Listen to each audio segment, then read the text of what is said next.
travel request model in parcel fulfillment for course EBC6230 Electronic Supply Chain Management and Application Winter Session 2012. Telfer School of Management, University of Ottawa. Step 1. Defining and modeling the process. The process was titled Travel Requests. As shown in our model, we have created 3 lanes, namely Administrative Department, Boss, and Employee. The process starts with the employee registering a travel request. This request is sent to his supervisor for approval. If rejected, the Administrative Department sends the rejection message, and the process ends there itself. However, if some changes are required in the request, it is sent to the employee for necessary action. If the request is approved, it moves to the Administrative Department where 2 parallel sets of activities take place. First, HR assistant will register the booking and then notify the employee if the reservation made. Further, she will buy the ticket and notify the employee. On the other hand, the accounts clerk check if any travel advance can be paid to the employee. If yes, he will notify the employee and disperse the travel advance. Once both these activities are finished, and if no travel advance is required, the expenses are reported. Report expense process is a sub-process.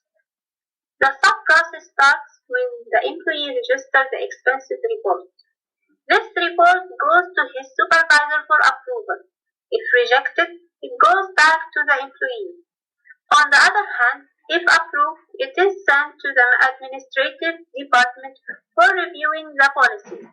If the policies are okay, the expenses are recorded and the process ends. Step 2. Modeling the data. In this step, we have created entities and relation between entities. As you can see, the relation illustrated between the master entities and the other entities. Each entity has its own attributes. Step 3. Form creation.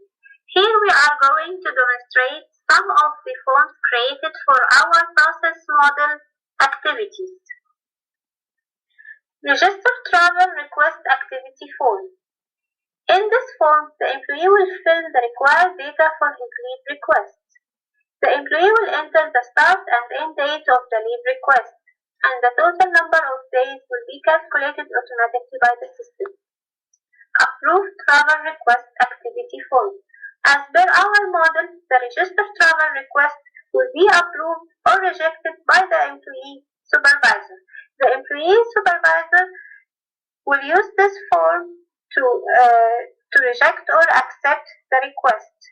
The supervisor can simply reject or accept the request by setting the value of the approved field by yes or no. Step 4. Defining the business rules. Defining expression. We have created certain rules for the registration activity to fill the field request date and the field applicant, which must be automatically stored by the application when the new case is started.